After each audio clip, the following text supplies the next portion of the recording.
ibyo ntibyavuzwe mu manama. Ngaruke ku kaboregwe rero, akaboregwe k'inzoga za Bangara na Kwiki n'izindi zirameneye ibanga abantu, zirameneye ibanga abanyabuheka. Amashuri kwa 9 yose yatubwiye ko izo nzoga bazinywa, kandi abazinywa atanga ubu bakigira. Hariho n'ishuri yatwariye ko bamaze gupfa 2 baturika igitigu. Hari paruwase nzi yaturitsemo igitigu abantu 12 kubera iyo nzoga ya Bangara na Kwiki. Nuko intara zimwe narabishikirije no ku Muyange, abagore bagenda guterura umuvyeyi ari kunda cyangwa umuntu agwaye, abagabo ari biruruma ataco bashobora. Murakuzinywa 12 z'agatondo aha muri Buheka, 12 z'agatondo. Urumva ibikorwa kuri uyo munsi abahebye mwibagire kwinda bamwe bayita bahomora. Aho ibiguhomoye ndasemereye ku izina ry'Imana, ndasomereye nk'umusubizi w'abatumwa mu basubirizi b'abatumwa, ndasemereye niyo bari umukristu anywa Bangara agendera hiyaha muri iyi ngoro y'Imana, mu mutima wiwe katazosubira kuyinywa. Areke kwiyica, areke gusambura ubuzima bwiwe. Abantu bariko bariyahura benshi, twarabishikirije n'umukuru w'igihugu duheruka kubonana amaso mu yandi, aranatubwira ati dufashe, turiko turabafasha. Twende dufite itegeko kwikuraho. Murabyumva mugabo? Haleluya. Imbuto n'ijambo ry'Imana, umuvye nawe ni Kristo. Umwemera wese azoramba mu myaka yose. Shengero ry'Imana mu wese mu cyubahiro ciwe yahawe n'Imana canke n'igihugu, mpereye kuraba basaseredoti bihebeye Imana, mwebwe muduserukira mu buzi butandukanye, bamenyesha Imana nshingwa muryango, bakuru imihere n'imirwi, bakuru imibano Kristo twamanye, eka bashinga nabe bapfasoni rwaruka rwacu, bibondo byacu, tugira amahoro ya Kristo. Tugira amahoro ya Kristo. Koko n'akanyamuneza gukengurukira Imana kuri izi nyubakwa duhejeje kugabana, zizofasha urwaruka rwacu imyaka n'imyaka, kandi n'umunsi w'akanyamuneza aho bamwe muri mwebwe urwaruka rwacu rugabana umutima mweranda mu isakaramento ry'ikonfirmasiyo, hanyuma abandi nabo bagaheza bakaronka ibanga ry'uko bamenyesha Imana no gusangiza umubiri wa Kristo. Rero munkundire mfatiye kuri bisomwa byeranda duhejeje kumva, ngafatira kuri uyu munsi nyene mpeze ndabyitse.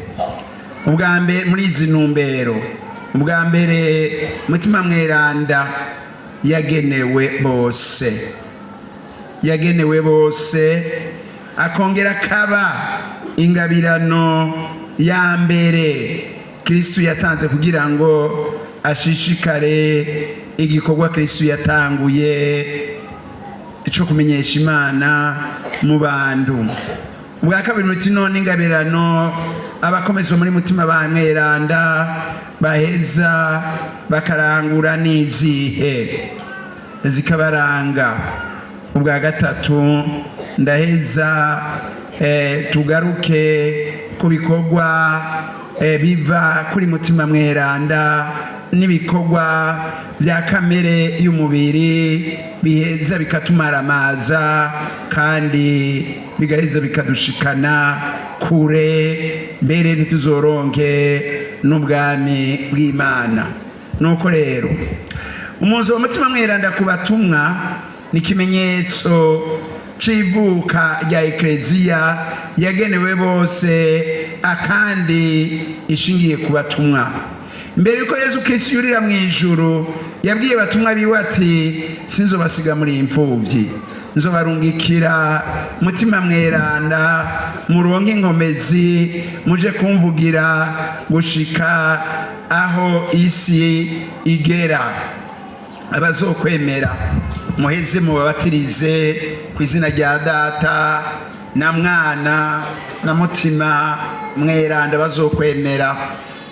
Ngaho mumva ko babatizwa ku izina ry'ubutatu bweranda, ntibabatizwa ku izina rya Papa, ntibabatirizwa ku izina ry'amazi kanaka, ntibabatirizwa ku izina rya Musenyeri, ni ku izina ry'ubutatu bweranda.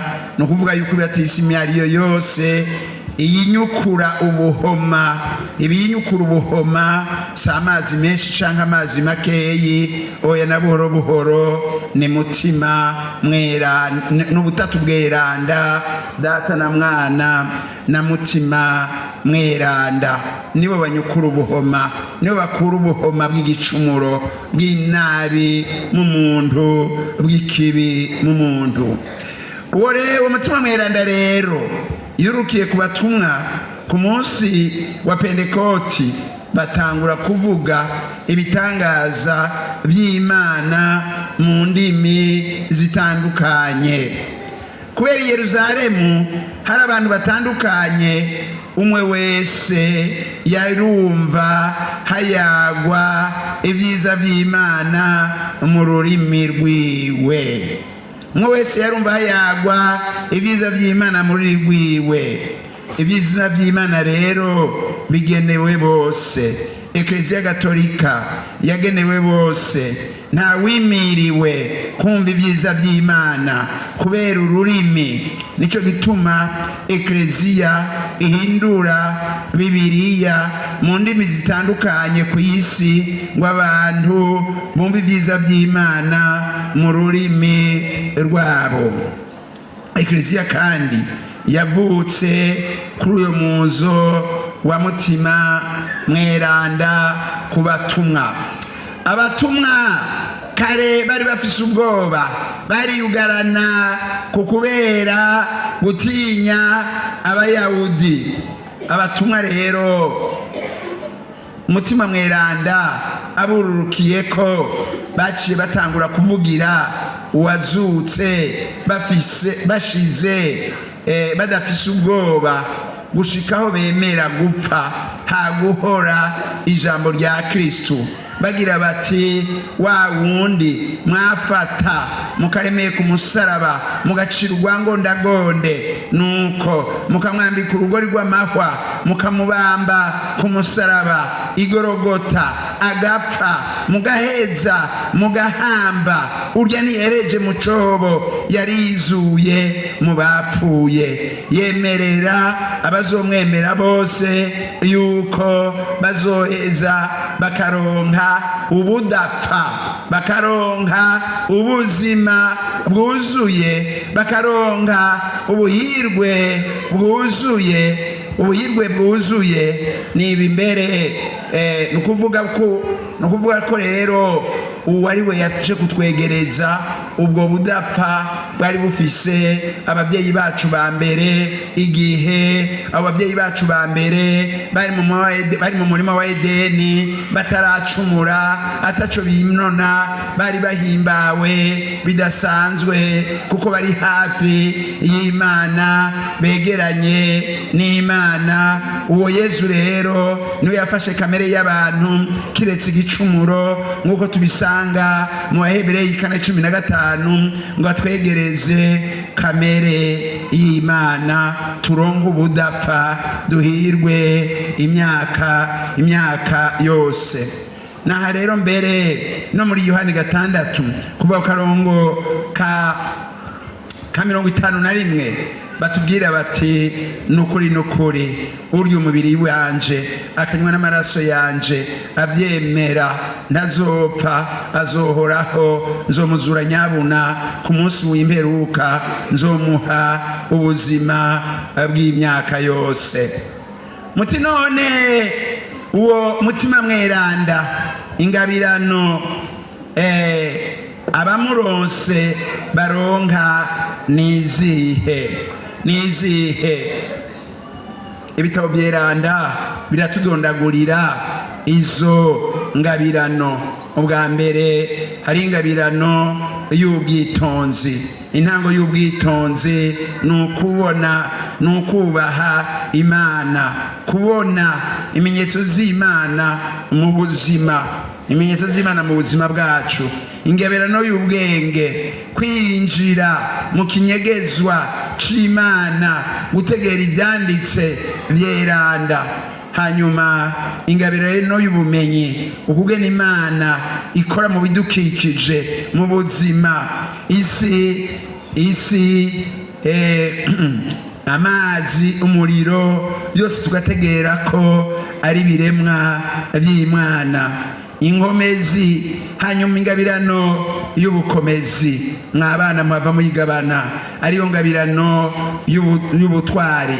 Iyo ngabirano niyo yaranze abatumwa n'abamaratiri, aho abatumwa batatinya urupfu na buhoro buhoro kubera barose iyo ngabirano. Iyi ngabirano niyo yaranze b'abamaratiri b'i Buganda, harimo n'abana b'imyaka 15, 16, 14 ba Kizito, bakavuga ati aguhora ijambo ry'Imana, ijambo rya Kristo.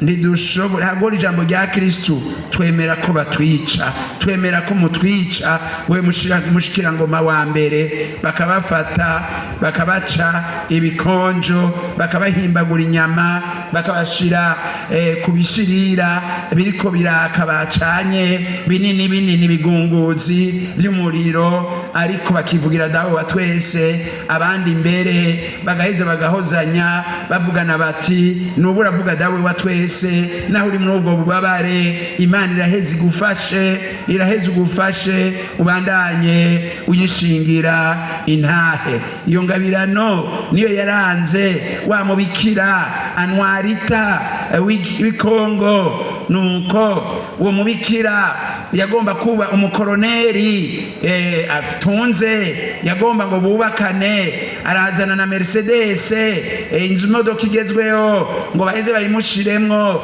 bagende kubaka. Nawe ati nubatse na Yezu, sintibanga ryanje ry'ububikira. Na buhoro buhoro mu nyuma catumako baramusogota arapfa. Iyo ni ingabirano y'ubutwari mu kwemera. Kandi niyo yaranze abana b'ibuta, atako mudusambura mu bahutu n'abatutsi. Twebwe turi abana b'Imana, turemera Yezu Kristo. Niyo bamugomba kutwica, nimutwice, mugabo ntidushobora kuva hamwe. Na buhoro buhoro barabicira hamwe. Murazi yuko ico kirimbo uyu munsi kiganwa n'abantu benshi, eka mbere na mwebwe naho muba kure, ngaba ndabakengurukira ibitumba mwegaguye mugenda ibuta, muvuye ngaha amasaha arenga 10, nuko mugiye gusenga muri iyo pelerinage. Kandi ndizigiye neza ko bahakuye ibyiza n'ibindi, muzoheza mubihakure musenge, turabe ko abo bana boheza ngo bashigwe mu ruhara rw'aberanda, bari kumwe na Patiri Michel Kayoya hamwe na misionari 3 b'Ibuyengero bagandaguwe. Iyo ngabirano y'ubutwari, y'ubukomezi, n'ingabirano ikomeye itegerezwa gufasha mwebwe naho mukiri bato ngo mutere muja imbere mu gushingira intahe Yezu umwana w'Imana. Hanyuma turonka ingabirano y'inama nziza. Hakwiye iki mu by'isi tubona? nuko mu mvugo hakwiye iki? Hanyuma ingabirano yo kumenya gufukama, kubona Imana ko ari umuvyeyi, ubwindwe ingabirano yo kubaha Imana, tugaheza tukicisha bugufi mu buzima bwacu, ntihagire uwigira ikimeneke, ntihagire uwigira akatabonetse, ntihagire uwigira inzu y'amabuye, kuko ibikomeye birakomereka, ibisongoye birafyita, ibikarishe birapfuha. Imfizi y'inka n'ukugena ibikomeye iratekwa mu gwavya. Ni byiza rero yuko twokwama duca bugufi, mu maso y'Imana. Muti rero inyifato iva kuri mutima niyihe? Kandi n'iyindi nyifato dutegerezwa kugwanya, koko dutegerezwa kugwanya, ari ibikorwa bya kamere y'umubiri. Patiri mukuru nsomera inyifato ibikorwa biva kuri mutima, kugira tubisanga mu Bagalati 5 kuva karongo hindukiza hirya, ibyo bikorwa biva kuri mutima. Ibiva kuri mutima navyo ni urukundo mu bantu, urukundo hagati yanyu, akanyamuneza mu bantu. Mwabana muzotanga akanyamuneza igihe cyose. Amahoro, ukwiyumanganya, amahoro umuhoro uramwa. Bandanya ubukundanye hagati y'abantu n'abandi. Ubuntu, umuntu utagira ubuntu aba yarapfuye agenda. Ukwemera, ukugenza buhoro no kwigumya. Ukwemera kwatumye Ibrahimu agenda yatazi, kandi arayagamburuka, araheza gigwa. Ukwemera kurakiza, ukwemera kuratanga ubuzima. Mwene ivyo nta tegeko ribibuza, nico Imana iduhamagarira twese. Ariko hari ibikorwa bya kamere y'umubiri, nabyo Pawulo mweranda mwibaruwa mwikete yandikiye Abagalati atubuza ko ari byo byotwiganzira, ibyo bikorwa by'umubiri bijeko. Erega ibikorwa vya kamere y'umubiri biribonekeza, ni ubuhumbu, uguhumana. Nta buhumbu buriho mu buheka. Ubuhumbu buriho, ibiterasoni biriho nyine, ko ariyo bakobwa batwara inda, hariyo bacikira, hariyo bacikiza, hariho n'abagenda mu byumba by'amasengesho bitwa ngo bagiye mu Mana, bagenda gutwarira y'imbanyi. Mwarabivuze ngaha mu nama namyemwo, niyo namyemwo igisenyejo, ibyumba by'amasengesho. Turasabye yuko ata mukirisu yogenda mu byumba by'amasengesho, uwo bumva bagendayo bamuca amasakaramentu. Patiri nawe naheza gwize imisazi kubohoka, kuko aho ububoshwe muze gusengera ngaho, muhereze umwana w'Imana. Ikibabaje nuko hariho n'abagore bagenda mu byumba by'amasengesho, abagabo mu nzu bakararayo. Murabyumva? N'ibara ryo kumutemere. Bakristu, ibyo muheze mu byumve. Hariho n'abagenda i Tanzania, abigeme bagenda bagiye kurongorwayo, bakabazanira ibitama byaboze, bagaca bagaruka.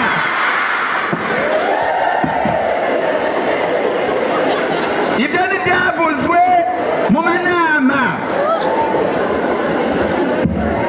biratukisha imiryango, n'ibikorwa bya kamere y'umubiri.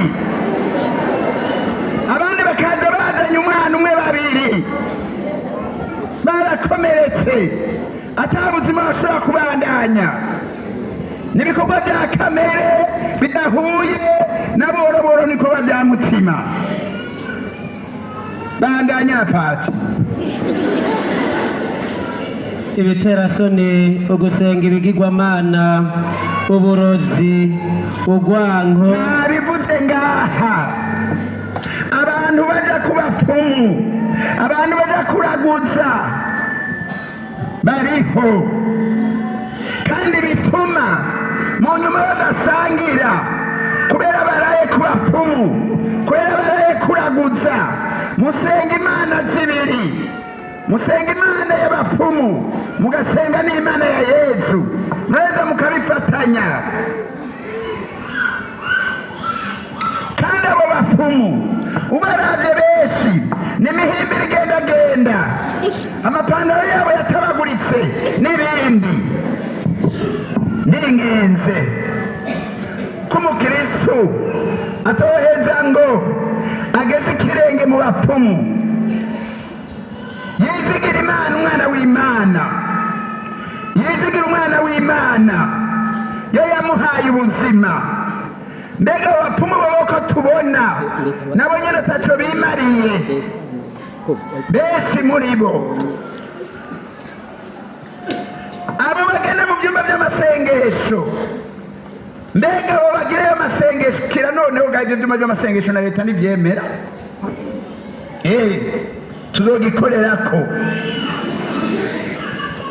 tuzogikorerako ntivyemera na buhoro buhoro. Bandanya. urwango, umujyano, ishari. Amashuri yose ko ari 9 akukira buheka.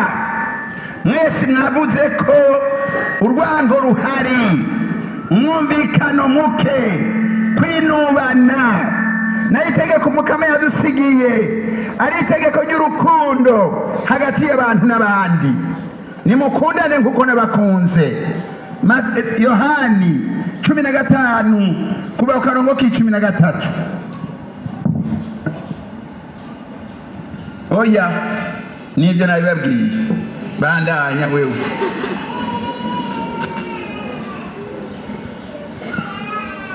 ishari, ishavu, impari, amatati, amacakubiri, akayigo, akaboregwe. Reka ngaruke ku kaboregwe rero. Akaboregwe k'inzoga za Bangara na Kwiki n'izindi zirameneye ibanga abantu, zirameneye ibanga abanyabuheka. Amashuri ko ari 9 yose yatubwiye ko izo nzoga bazinywa, kandi abazinywa atanga ubu bakigira. Hariho n'ishuri yatubariye ko bamaze gupfa 2 baturika igitigu. Hari paruwase nzi yaturitsemo igitigu abantu 12 kubera iyo nzoga ya Bangara na Kwiki. Nuko abantu bayishinga nibyo bya kamere y'umubiri nyene, nta nguvu bagira.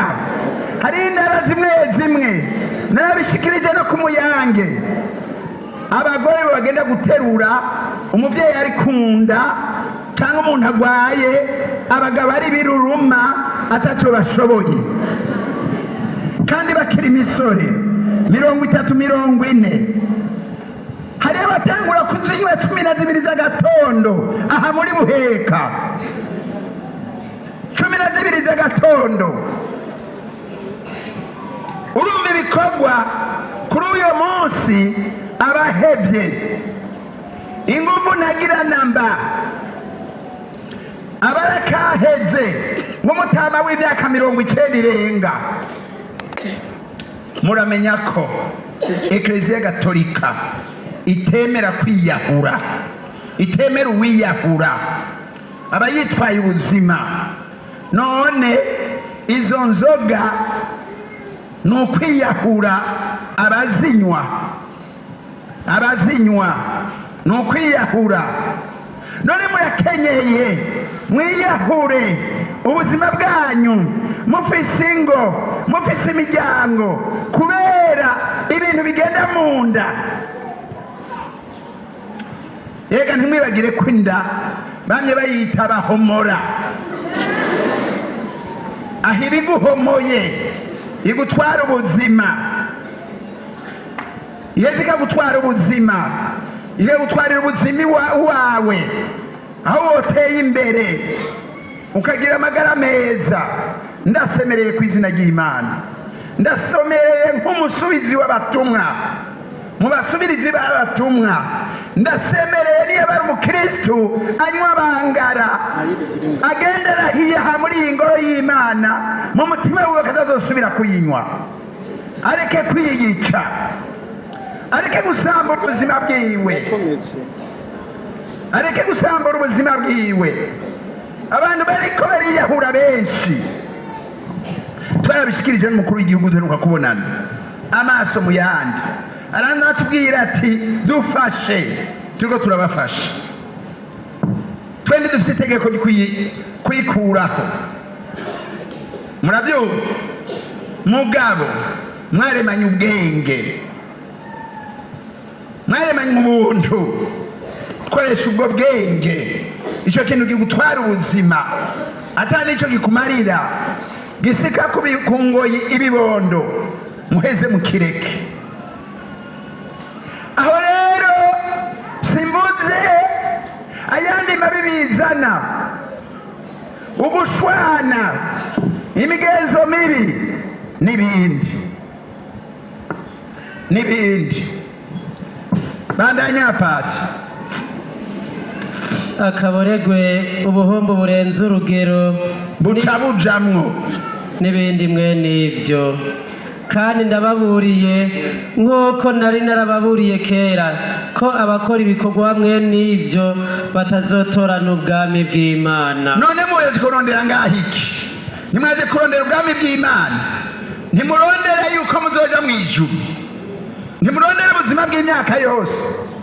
mwumviriza Pawulo ibyo abariye abakristu b'i Galati, abibariye na twebwe nyene.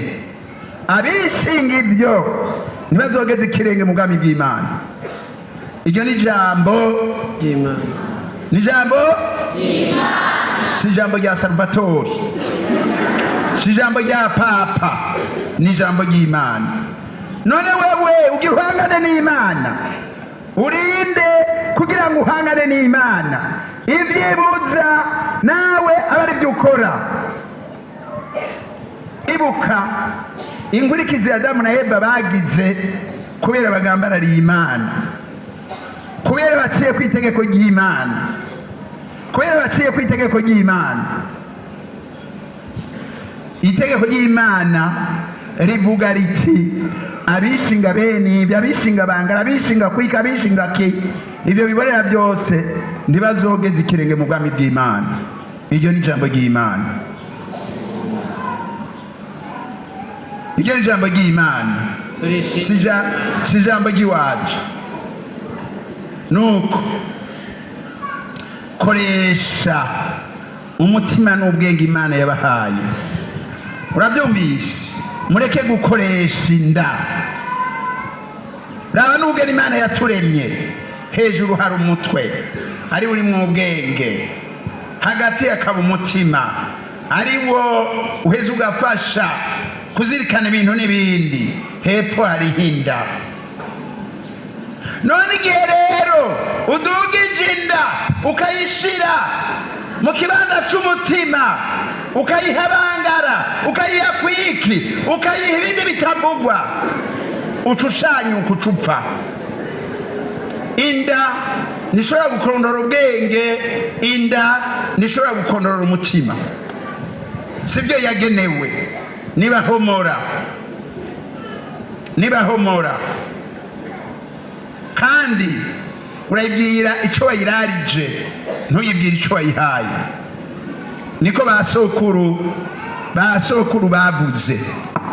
nuko pati inyugururira mu byahishuwe hariya inyuma 2:2, aho Yesu agira ati raba nzoza kandi nje vuba, ndi Alfa na Omega, itanguriro n'iherezo, itanguriro n'iherezo.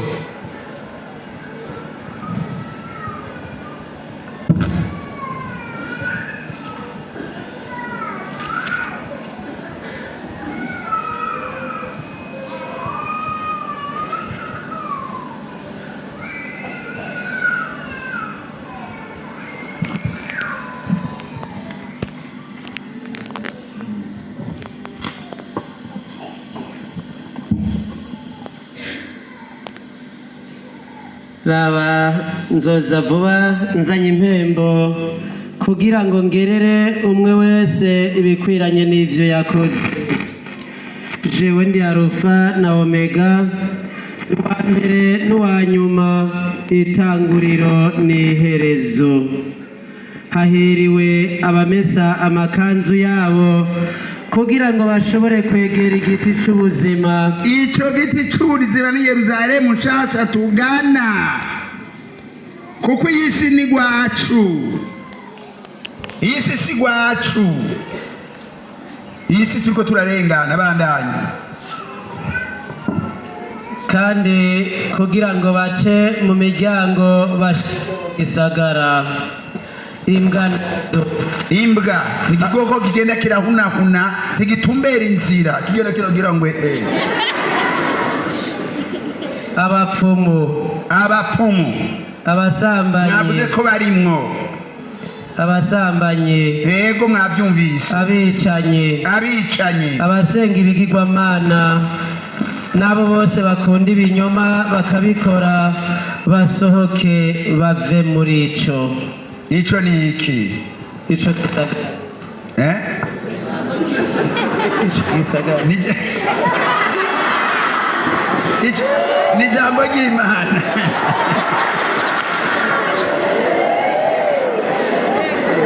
Iryo ni jambo ry'Imana. Iryo ni jambo ry'Imana.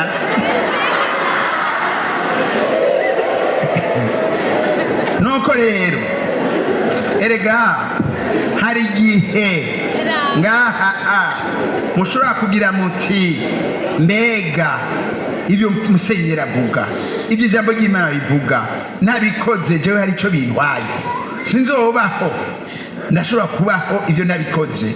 Nk'uko hari bamwe kubera ibyo batagisenga batera akagere amabwirizwa y'Imana, amategeko y'Imana, batera akagere ibisabisho.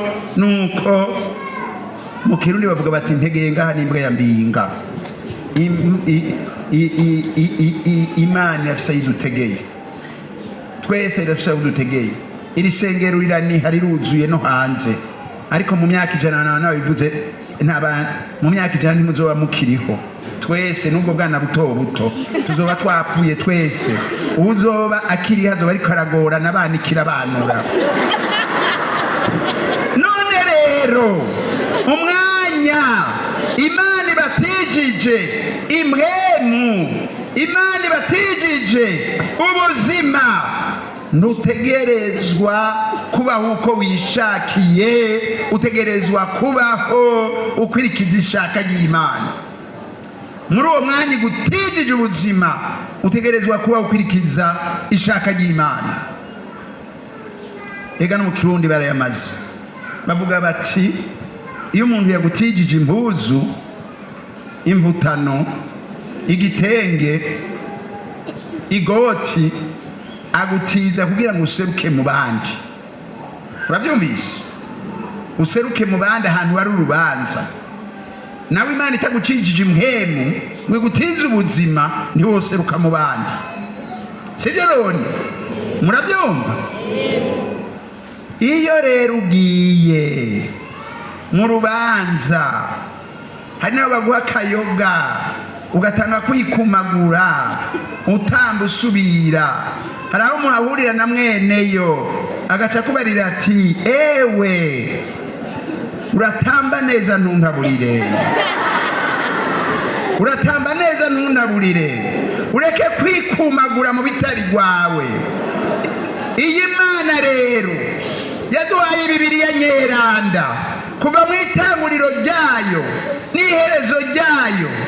Abasaseredoti murungikirwa, abamenyeshamana, abihebeye Imana, imihari itandukanye, imigwi itandukanye, nabo kubaburira bavuga bati ewe wa muntu watijijwe ubuzima, ewe wa muntu watijijwe impwemu, reka kubaho uko wishakiye, baho ugendera amabwirizwa y'Imana, baho ugendera amategeko y'Imana, baho urangura ishaka ry'Imana, baho wubaha umuntu, baho wubaha ingingo z'Imana. Ufise amatwi yo kumva niyumve. Tugira amahoro ya Kristo.